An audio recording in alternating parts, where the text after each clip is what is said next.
الحمد لله نحمده ونستعينه ونستغفره ونؤمن به ونتوكل عليه ونعوذ بالله من شرور أنفسنا ومن سيئات أعمالنا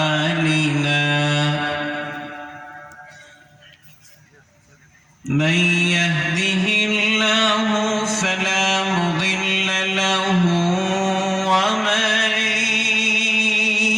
يضلله فلا هادي له ونشهد أن لا إله إلا الله وحده لا شريك له ونشهد أن سيدنا وسندنا ومولانا محمدا عبده ورسوله أرسله بالحق بشيرا ونذيرا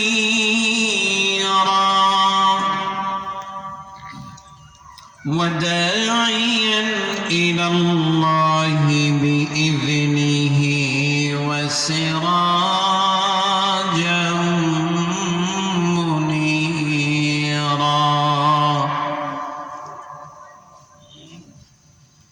أما بعد فأعوذ بالله من الشيطان الرجيم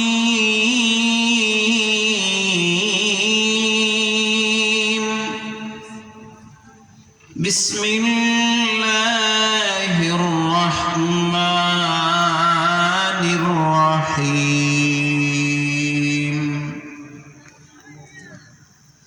يا أيها الذين آمنوا إذا لقيتم فئة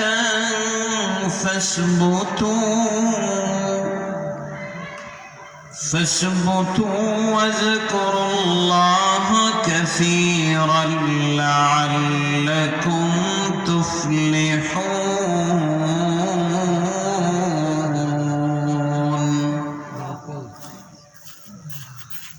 وعن عبد الله بن بسر رضي الله تعالى عنه قال جاء رجل إلى النبي صلى الله عليه وسلم فقال يا رسول الله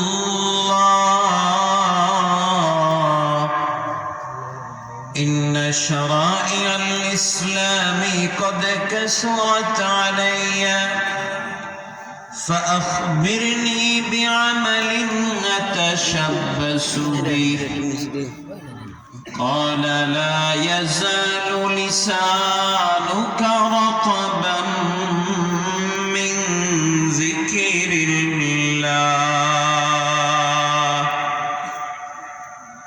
أو كما قال عليه الصلاة والسلام. صدق الله مولانا العظيم وصدق رسوله النبي الكريم ونحن على ذلك لمن الشاهدين والشاكرين والذاكرين. سبحان الله وبحمده سبحان الله العظيم. استغفر شوي. أستغفر الله الذي لا إله إلا هو الحي القيوم وأتوب إليه لا حول ولا قوة إلا بالله العلي العظيم اللهم صل على محمد وعلى آل محمد كما صليت على إبراهيم وعلى آل إبراهيم إنك حميد مجيد اللهم بارك على محمد وعلى آل محمد كما باركت على إبراهيم وعلى آل إبراهيم إنك حميد مجيد अल्लाह की याद से रोशन हो दिल की जहान अल्लाह की याद से रोशन हो दिल की जहान यही है इश्क़ हकीकी यही है बड़ी पहचान यही है इश्क़ हकीकी यही है बड़ी पहचान ला इलाहा इल्लल्लाह ला इलाहा इल्लल्लाह ला इलाहा इल्लल्लाह لا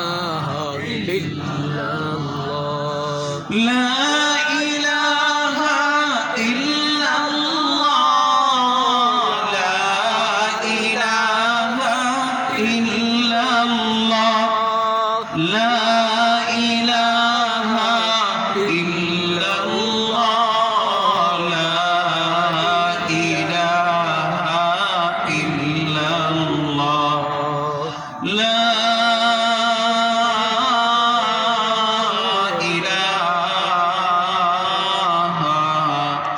إلا الله محمد رسول الله صلى الله عليه وسلم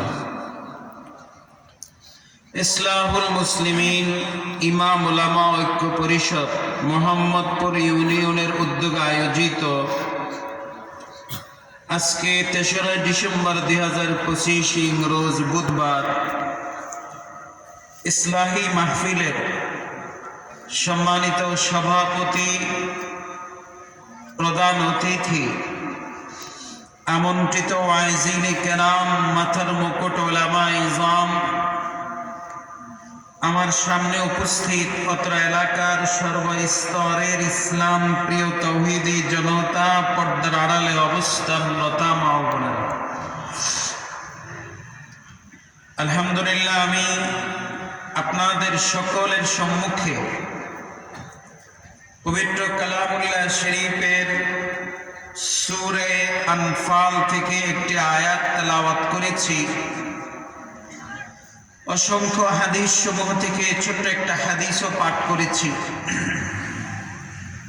আয়াত ও হাদিসের আলোকে মুখতাসার সময় কিছু জরুরি আমলি কথা বলার চেষ্টা করব আল্লাহ যদি তৌফিক দান করেন আমিন আপনারা কথাগুলো শেষ পর্যন্ত আমলের নিয়তে মনোযোগ দিয়ে শুনবেন ইনশাআল্লাহ ইনশাআল্লাহ যে আয়াতটি তেলাওয়াত করেছি এই আয়াতের মধ্যে আল্লাহ রাব্বুল আলামিন তার প্রিয় বান্দা মুমিনদেরকে উদ্দেশ্য করে বলেন হে ঈমানদারেরা ইজা লাকিতুম ফিআতান যখন তোমরা তোমাদের কোনো শত্রু বাহিনীর সাথে লড়াই করবে ফাসবুতু, তখন তোমরা অটল অবিচল থাকবে, ওয়াজকুরুল্লাহ কাসীরা, এবং বেশি বেশি আল্লাহর জিকির করবে, লাআল্লাকুম তুফলিহুন, শত্রুর সাথে লড়াইরত অবস্থায় অটল অবিচলতা এবং জিকির করলে এই দুইটা গুণ তোমরা অবলম্বন করতে পারলে আশা করা যায় তোমরা সফল কাম হবে। এই হলো আয়াতের মোটামুটি একটা তর্জমা। এই আয়াতে আল্লাহ রাব্বুল আলামিন কি বলতে চাচ্ছেন এটা বোঝার জন্য এই আয়াতের একটা শানে নুজুল আছে, শানে নুজুলটা আগে বুঝতে হবে, তাহলে এই আয়াতের মর্মার্থটা বোঝা সহজ হবে। শানে নুজুল বলা হয় কোন আয়াত নাজিল হওয়ার ঐতিহাসিক প্রেক্ষাপট। যেই প্রেক্ষাপটে আয়াত নাজিল হয় ওই প্রেক্ষাপটকে ওই আয়াতের শানে নুজুল বলা হয়। তো এই আয়াত নাজিল হওয়ার একটা প্রেক্ষাপট আছে, আগে আমরা প্রেক্ষাপটটা বুঝি, তারপর আয়াতের মর্মার্থটা বুঝবো ইনশাআল্লাহ। আয়াতের শানে নুজুলটা বলার জন্য আমাকে প্রথমে আরো কিছু কথা বলতে হবে। সে কথাগুলি হলো এমন, আল্লাহ রাব্বুল আলামিন নবী মুহাম্মদ সাল্লাল্লাহু আলাইহি ওয়াসাল্লামকে নবুয়তি দেওয়ার পরে তিনি যখন মক্কি জিন্দেগিতে মক্কার কাফেরদেরকে ঈমানের দাওয়াত দেওয়া শুরু করলেন, তখন দেখা গেল বেশিরভাগ মক্কার কাফেররা রাসূলের উপর ঈমান আনে নাই। কিছু সামান্য সংখ্যক কিছু লোক ঈমান এনেছে। এই মক্কি জিন্দেগির সামান্য সংখ্যক যারা ঈমান আনছে এদের সংখ্যা কত? ইতিহাসবিদরা লেখেন সর্বোচ্চ 150 থেকে 200। কত বলেন তো? 150 থেকে 200 বেশি। এই সামান্য সংখ্যক লোক যখন নবীর উপর ঈমান আনলো, নবী যখন এদেরকে ঈমানের দাওয়াত দিয়ে ঈমানদার বানাইলেন, বানানোর পরে মক্কার কাফেররা নবীর উপরও জুলুম শুরু করলো। সাহাবায়ে কেরাম যারা সামান্য সংখ্যক ঈমান এনেছেন তাদের উপরও জুলুম করা শুরু করলো।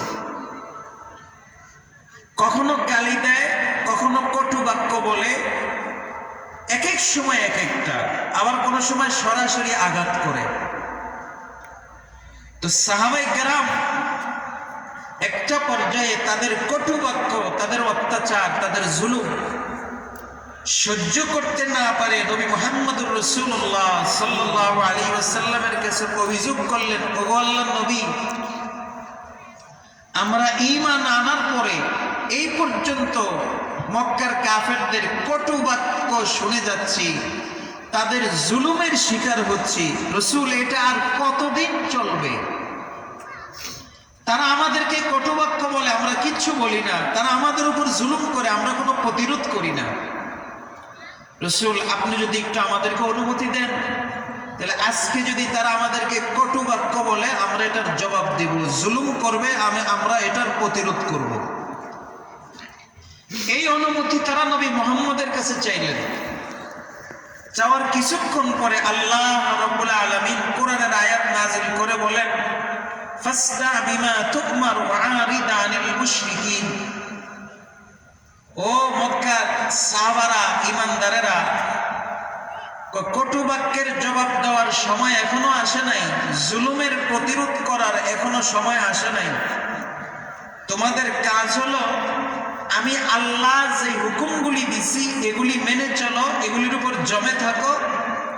এরপরে মুশরিকরা কি বলল, কি কটু বাক্য বলল, কি জুলুম করলো, এগুলোর জবাব এখন দেওয়া যাবে না।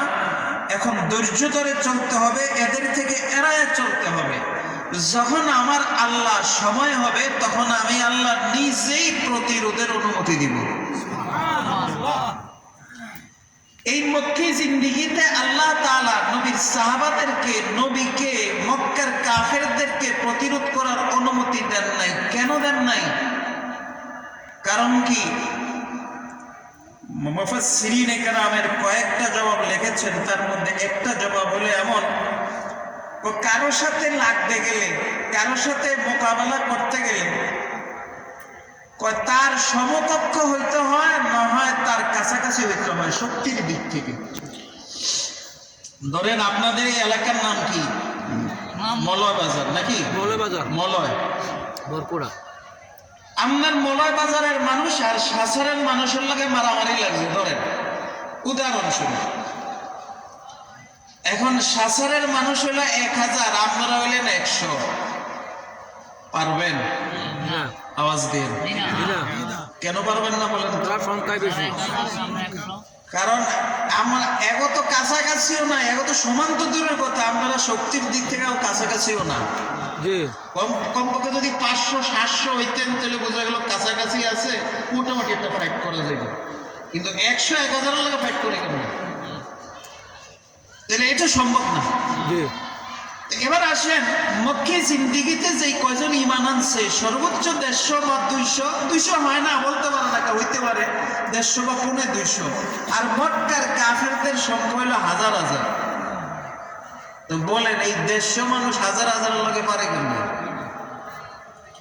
এই কারণে আল্লাহ চাচ্ছিলেন কি, মোটামুটি কাফেরদের সমসংখ্যক না হোক, কিন্তু কিছুটা কাছাকাছিও যদি হয় মুমিনদের সংখ্যা, তখন প্রতিরোধ করলে টিকা থাকা যাবে। আর এখন প্রতিরোধ করলে টিকা থাকা কষ্ট হয়ে যাবে। এই কারণে আল্লাহ চাচ্ছেন মুসলমানদের সংখ্যাটা আরো কিছু বাড়ুক, তারপর আল্লাহ প্রতিরোধের অনুমতি দিবেন। তো কি হলো, মক্কি জিন্দিগিতে এই 13 বছরের হায়াতে 150 ঈমান আনছে, 250 ঈমান আনছে, এর বেশি আনে নাই। এরপরে আল্লাহ রসুলকে আল্লাহ বললেন আপনি হিজরত করেন মদিনায়। নবী মদিনায় হিজরত করলেন। হিজরত করে 2 বছর পার হইল। হিজরতের 2য় বছর, এই 2য় বছরে যায় মুসলমানদের সংখ্যা একটু বাড়ছে তুলনামূলক। কত হয়েছে? 313। কত বলেন তো? 313। এই 313 যখন হয়ে গেছে, এখন মক্কার কাফেরেরা দূরে, এরা এখন সহজে অ্যাটাক করতে পারবে না। মদিনায় একটা শান্তির রাষ্ট্র প্রতিষ্ঠা হয়েছে, একটা মদিনার সনদের মাধ্যমে রাষ্ট্র চলতেছে। এখানে কেউ কারোর উপরে মারামারি নাই, কিরাকিরি নাই, মোটামুটি একটা শক্তি হয়েছে। এই কারণে আল্লাহ রাব্বুল আলামিন 2য় হিজরিতে মুসলমানদেরকে প্রতিরোধ করার অনুমতি দিয়া কোরআনের আয়াত নাযিল করলেন। আয়াতটা কি? উদিনা লিল্লাযীনা ইউকাতালুনা বিআন্নাহুম যুলিমু ওয়া ইন্নাল্লাহা আলা নাসরিহিম লাকাদির। আল্লাহ বলেন, যারা এত বছর মজলুম হয়েছিল, জুলুমের শিকার হয়েছিল গত 15টা বছর, আমি আল্লাহ এখন তাদেরকে প্রতিরোধ করার অনুমতি দিলাম। এই প্রতিরোধটাকে শরীয়তের পরিভাষায় এক জায়গায় বলছে জিহাদ, আরেক জায়গায় বলছে কিতাল। কি বলেন তো? জিহাদ, আরেক জায়গায় বলছে কিতাল। এই জিহাদ হলো শরীয়তের একটা গুরুত্বপূর্ণ বিধান। এই বিধান নিয়ে আমাদের সমাজে আলোচনা খুব কমই হয়। কেন? কয়েকটা কারণ। তার মধ্যে একটা কারণ হলো এই জিহাদের প্রয়োজন এখনো দেখা দেয় না, বিধায় বলে না। আর 2 নম্বর, বললেও সমাজের মানুষ অনেকে এটাকে খারাপ চোখে দেখে। আর কিছু এন্টি গ্রুপ তো আছে, জিহাদের কথা বললে জঙ্গি বইলা একটা উপাধি দেয়। ঠিক কথা বলেন, এই কারণে বলতে চায় না। অথচ জিহাদ হলো শরীয়তের একটা গুরুত্বপূর্ণ বিধান, এটা একটা ফরজ বিধান। নামাজ যেরকম ফরজ, রোজা যেরকম ফরজ, যাকাত যেরকম ফরজ, হজ যেরকম ফরজ, জিহাদও ফরজ। বাকি জিহাদের ফরজের মধ্যে একটা ভাগ আছে, খেয়াল করেন। জিহাদ হলো 2 প্রকার, ফরজ 2 প্রকার। একটা হলো ফরজে আইন আর একটা হলো ফরজে কিফায়া। ফরজে আইন হলো, বুঝেন, মানে একটা মানুষ সাবালক হওয়ার পরে এটা তাকে আদায় করতেই হবে, না করলে সে ফরজ তরক করার গুনাহগার হবে। যেই সাবালক হবে তাকে এটা আদায় করতে হবে। যেমন 5 ওয়াক্ত নামাজ। কি বলেন তো? এটা ফরজে আইন। এটা কি? যে সাবালক হবে, পুরুষ মহিলা, তারপরে এটা ফরজ, এটা থেকে পড়তেই হবে। এটা কারো জিম্মা থেকে সাগাত হবে না, সবাইকে করতে হবে। আর ফরজে কিফায়া কি? ফরজে কিফায়া হলো কিছু লোক আদায় করলে বাকিদের পক্ষ থেকে আদায় হয়ে যায় ফরজ। যেমন জানাজার নামাজ। কিসের নামাজ? ধরেন আপনাদের মলয় মাজারে একজন লোক মারা গেল, মারা যাওয়ার পরে এই এলাকার সবার উপরে জানাজায় ফরজ হয়েছে, কিন্তু এটা ফরজে কিফায়া। যদি কিছু লোক তার জানাজায় শরীক হয় তাহলে বাকিদের পক্ষ থেকে আদায় হয়ে যাবে, কিন্তু কেউই যদি শরীক না হইলো তাহলে সবাই ফরজ তরক করার গুনাহগার হবে। কথা বুঝতেছেন আপনারা? এটা হলো ফরজে কিফায়া। এটা কি বলেন? তো জিহাদ কখনো ফরজে আইন হয়, কখনো ফরজে কিফায়া হয়। ফরজে আইন কখন হয়? ধরেন আমাদের মুসলিম কান্ট্রিতে যদি কোনো বিজাতি দেশ আক্রমণ করলো, খ্রিস্টান দেশ, ইহুদি দেশ অথবা হিন্দুরা, তারা যদি আক্রমণ করে আমাদের দেশে, তখন যত সাবালক পুরুষ আছে সবার উপরে তাদের প্রতিরোধ করা, তাদের বিরুদ্ধে জিহাদ করা ফরজে আইন হয়ে যাবে। কথা বুঝেননি আমার? এগুলি বলে না, আজকে একটু শুনে নেন। আর যদি কেউ আক্রমণ না করলো, তাহলে মুসলিম কান্ট্রির যিনি রাষ্ট্রপ্রধান হবে তিনি বছরে 1-2 বার কাফের রাষ্ট্রের উপর এমনি আক্রমণ করবে। এমনি কি লেগে জানেন? যাতে চোখ তুলে মুসলমানের দিকে তাকাইতে না পারে, লেগে মায়ের দিয়া বছরে 1-2 বার ঠান্ডা রাখতে হবে। কথা বুঝতে পারলাম? এটাও জিহাদ, কিন্তু এটা ফরজে কিফায়া। এটা রাষ্ট্র আদায় করলে বাকিদের আদায় করা লাগে না, তাদের জিম্মা থেকে সাকেত হয়ে যায়। কারণ আমাদের দেশে তো ইসলামী রাষ্ট্রে নাই, আদায় করবো কি? কি কথা কোন ঠিক না? আমরা এই বিধান আদায় করি না দেখে হেরা আমগরে মারে। যদি আমরা এই বিধান আদায় করতাম তাহলে মারার তো দূরের কথা, আমাদের দিকে চোখ তুলে তাকানোর সাহসটাও তারা পাইতো না। এই জন্য আল্লাহ রাসূল এক হাদিসের মধ্যে বলেছেন, ইদা তারাকতুমুল জিহাদ ফাসাল্লাল্লাহু আলাইকুমুজ জিল্লা হাত্তা তারজিউ ইলা দীনিকুম ইলা জিহাদিকুম। তোমরা যদি জিহাদ ছেড়ে দাও তাহলে আল্লাহ তাআলা তোমাদের উপর অপদস্থ চাপায় দিবেন, জিল্লতি চাপায় দিবেন। হাত্তা তারজিউ ইলা দীনিকুম ইলা জিহাদিকুম, যতক্ষণ পর্যন্ত তোমরা জিহাদের দিকে ফিরে না আসবে ততক্ষণ পর্যন্ত আল্লাহ জিল্লতি চাপাইয়ে দিবেন তোমাদের উপর। জিল্লতি চলবেই তোমাদের। তা আমরা এখন জিহাদ ছেড়ে দিছি, এর লেগে আমরা ইন্ডিয়া মারে, বার্মায় মারে, আমেরিকায় মারে, কতজনে কত দিক দিয়ে আমরা বেঞ্চি মারে। কি কথা কার ঠিক নেই? কেন জানেন? ওই আমরা এটা ছেড়ে দিছি এই কারণে। আমরা কি আর আমাদের জঙ্গি করবেন? কইতেও তো পারে কালকে তো যদি জিহাদের কথা শুরু করছে, ওনার সেই দিন নাই। কি কথা কোন ঠিক না? আসেনি না? আছে না? জানেন গত 15-16টা বছর যে জিহাদের কথা কইছে এর জেলনে ঢুকেছে। রাগের না অবস্থা আমার কথা। এখনো একজন লোক জেলে বসতেছে, তার মামলাগুলি চলতেছে। অপরাধ কি জানেন? সে একটা বই লিখছে, বইটা হলো জিহাদ সম্পর্কিত বই। তার অপরাধ আর কিছু না। আজকে তাকে প্রায় 13 বছরের উপর সে জেলে, শুধু একটা জিহাদের বই লিখছে। এই কারণে চিন্তা করে দেখুন কতটা নির্যাতনের শিকার ছিল উলামায়ে কেরাম যারা জিহাদের কথা বলেছে। এখন আর কি সেই সময় আছে বলেন? কিন্তু ভাই এখন আমাদেরকে বলতে হবে। কেন বলতে হবে জানেন? ভবিষ্যতে একটা যুদ্ধ আমাদের দিকে আসতেছে, অপেক্ষায় থাকেন। কথা বুঝছেন? একটা যুদ্ধ কিন্তু আইতেছে। আপনি ইচ্ছা করলো হইব, ইচ্ছা না করলো হইব, আপনি না গেলেও হইব, গেল যুদ্ধ। এর লেগে এই জন্য এখন আমাদেরকে বলতে হয়। এটা যদি আপনি হাদিসের মধ্যে আসছে, কেউ যদি জিহাদ করলো না এবং জিহাদের মনোবাসনাও রাখলো না, তাহলে সে মুনাফিক অবস্থায় দুনিয়া থেকে যাবে। কোন অবস্থায় বলেন? এই জন্য প্রত্যেকটা মুমিনের দিলের ভিতরে জিহাদের তামান্না রাখতে হয়, যাতে সে মুনাফিকের কবরে না যায়। জিহাদের তামান্না আমি দিলে রাখবো, এটা ঠিক আছে। আল্লাহ যদি কখনো সুযোগ দেয় তাহলে করবো, কিন্তু যদি সুযোগ না দেয় কিন্তু দিল জিহাদের তামান্না ছিল, তাহলে এক হাদিসে আসছে সে বিছনায় মরলেও আল্লাহ তাকে শহীদের মর্যাদা দান করবে। এক হাদিসে আসছে। আর আল্লাহ তাআলা সবারে শহীদ বানায় না। পৃথিবীর বহু মুজাহিদ গেছে, তারা সারা জীবন যুদ্ধের ময়দানে কাটাইছে, কিন্তু শহীদ হয় না। হযরত খালিদ সাইফুল্লাহ নাকি? খালিদ বিন ওলীদ, ওনাকে সাইফুল্লাহ বলা হতো। খালিদ বিন ওলীদ রাদিয়াল্লাহু তাআলা পুরা পৃথিবীর ভিতরে ওনার মতো যুদ্ধে পারদর্শী আরেকজন কমান্ডার পৃথিবীতে আসবে না। ওনার জীবনে এমন কোনো ইতিহাস নেই যে যুদ্ধটি পরাজিত হয়েছে। এমন কোনো ইতিহাস ওনার নাই। আপনারা জানেন না ওনার নেতৃত্বে 10 জন 100 জন কত 100 জনে 3 দিন 1 লাখের সাথে লড়াই করছে। কয়দিন 3 দিন লাগাতার 100 জনে 1 লাখের বিরুদ্ধে লড়াই করছে। চিন্তা করেন কেরম বেড়া। কিন্তু আল্লাহর কি খেলা, সারা জীবন যুদ্ধের ময়দানে কাটাইছে কিন্তু শহীদ হয় না, বিছানায় মরছে। এই জন্য আল্লাহ সবারই শাহাদাত দেয় না। হযরত সুলতান সালাউদ্দিন আইয়ুবী রহমতুল্লাহ আলাইহি নাম শুনেছেন? জি জি। এই যে যিনি মসজিদুল আকসাকে মুক্ত করেছেন, জি। হ্যাঁ, খ্রিস্টানদের দখলে ছিল, মসজিদুল আকসা মুক্ত করে দিয়ে গেছেন। এরপরে লম্বা সময় আমাদের কাছে ছিল। 1948 সালে ব্রিটেনের আমেরিকার সহযোগিতায় ইহুদিরা সেখানে এসে জায়গা করছে।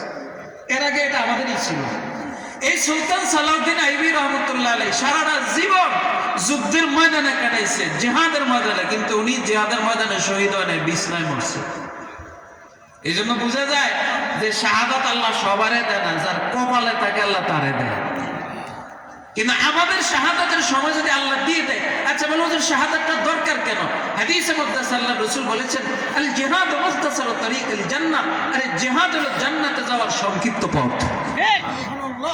সংক্ষিপ্ত পথ বুঝেন? কোন ইচ্ছা কোন দেখবেন আপনি যদি এনতে শাসা যাইতেছেন কত ঘুরে এমনে এমনে এমনে, কিন্তু গ্রাম দেশে আগে শীতকালে ক্ষেতের মাঝখান দিয়ে একটা পথ করতো, ঘুরা না, একটা সোজা যায়, ঠিক না? অল্প তো উঠে যায় না? এই ঠিক জিহাদ হলো জান্নাতে যাওয়ার এরকম অল্প পথ, কোন ইচ্ছা পথ। আল্লাহ রাসূল বলেন, তুমি জিহাদে অংশগ্রহণ করছো, শহীদ হয়ে গেলে সাথে সাথে জান্নাত, গাজী হয়ে গেলে মুরতাদ যদি না হও, মরার সাথে সাথে জান্নাত। এই জন্য যদি বান্দা জান্নাতে যেতে চাও সংক্ষেপে, খুব দ্রুত তাড়াতাড়ি ভেতরে জিহাদে শরীক হও। রাজি আছেন নি? না ডরাইছেন? ডরাই গেছে। আরে বাবারে জান দিয়ে লিখতে হবে, পাও দিয়ে লিখতে হবে, জানের মায়া কি কান্না আছে? আরে ভাই মরণ তো লাগবে না, বলে মরণ লাগবে না? তো মরণ যখন লাগবে, তো জানটা যখন আল্লাহ দিছে, আল্লাহর জন্যই দিয়ে দিই। আল্লাহ আমাদেরকে কবুল মঞ্জুর করেন। আমি এটা প্রাসঙ্গিক ক্রমে আলোচনা করছি, এটা আমার আলোচনার বিষয় না। আমি বলতেছি এই জিহাদের অনুমতি দেওয়ার পরে সাহাবায়ে কেরাম একটু নির্বার যে আজকে আসুক, আর যে আইব এবার আমরা পাল্টা প্রতিরোধ করব। এতদিন অনুমতি দেন, আল্লাহ অনুমতি দিয়েছে। দেওয়ার পরে কিছুদিন পরে আল্লাহ রাসূল সাল্লাল্লাহু আলাইহি ওয়াসাল্লামের কাছে সংবাদ আসলো, রাসূল মদিনায় কি সিরিয়া থেকে আবু সুফিয়ানের একটা কাফেলা ব্যবসা করে, ব্যবসার কিছু লভ্যাংশ নিয়ে মদিনার কাছ দিয়ে সে মক্কায় যাইতেছে। কি করবে? এই লভ্যাংশ নিয়ে মক্কায় যাইয়া অস্ত্র কিনবে, অস্ত্র কিনা মুসলমানদের বিরুদ্ধে ব্যবহার করবে। তো রাসূলের কাছে এই খবর আসার পরে রাসূল কয়, এই মাল আমাদের বিরুদ্ধে যাতে ব্যবহার না হয়, এই জন্য মাল বিরে আমাকে দখল করতে হবে। রাসূল কি করলেন? ছোট্ট একটা দল পাঠাইলেন মদিনা থেকে, আবু সুফিয়ানের কাফেলা কয়েছে এটা ধরো। ছোট্ট কাফেলা বের হয়ে গেছে, আবু সুফিয়ানের কাফেলার দাওয়া করতেছে। আবু সুফিয়ানের কাফেলাতে আরেক বাবা রেখাইছে রে, আমরা তো ধরবো, আমার সব সম্পদ যাইব। তাই কি করছে? সোজা পথ না দইরা গুইরা আরব সাগর বাড়ি দিয়ে একেবারে বহু দূরে দিয়ে, যাতে ধরতে না পারে, বহু কষ্টে যায় মক্কা যায়, বুঝছে হেরা ধরতে পারে না।